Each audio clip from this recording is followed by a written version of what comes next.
It is really hard because we're the moms. We're used to being the nurturers, the caretakers. We manage the household. That's what we do, and we do it well.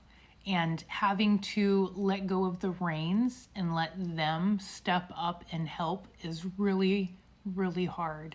And it's just something you need to do for yourself because your body is fighting a war and you need to rest and take care of yourself. And remember, this is not going to last forever. It's just during the duration of chemo with a few hard days. There are going to be some days where you're going to feel better and you're going to be able to accomplish some of those things. But for the most part, please let your family, your friends, and your kids help you if at all possible. Eat what you can when you can.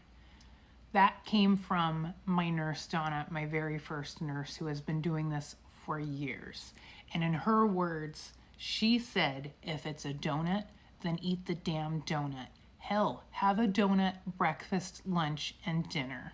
And I laughed about that because I was like, I freaking love donuts. Hell yeah.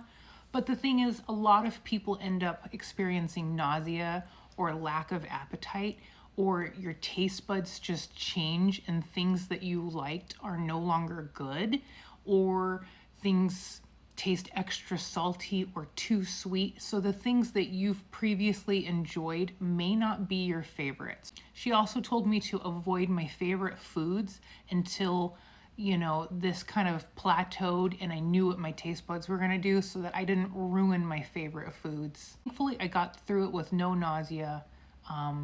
Definitely without a lack of appetite. If anything, my appetite increased because of the steroids.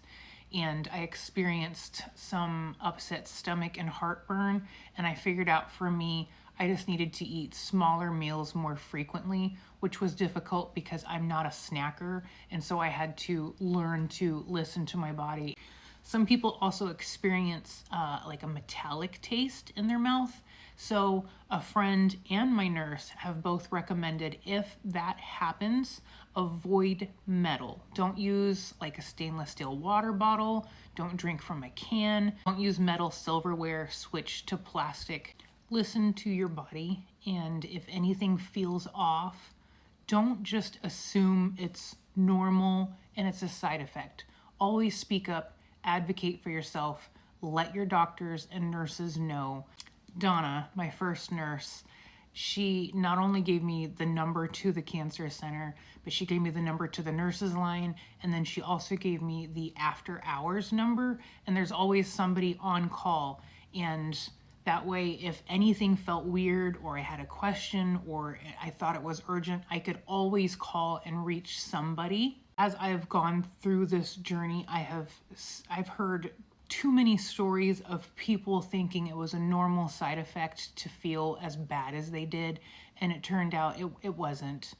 Their chemo dosage needed to be changed, or they were having an allergic reaction, or they were neutropenic and bottoming out and they needed a blood transfusion or extra fluids because they were extremely dehydrated. So always ask, always reach out to your team. They are happy to help. They are there to help. They are there to get you through this. So don't think that you're bothering them. That is their job. So always reach out if you have questions or doubts. Like I said, it's a lot of information, but I will do a separate video on hair loss and what I did and what I recommend. And as always, feel free to reach out. You can message me or comment down below. I am happy to try to help. I am an open book. This stuff doesn't come with a handbook. So it is imperative to lean on others and let us help you. We fight together and never alone.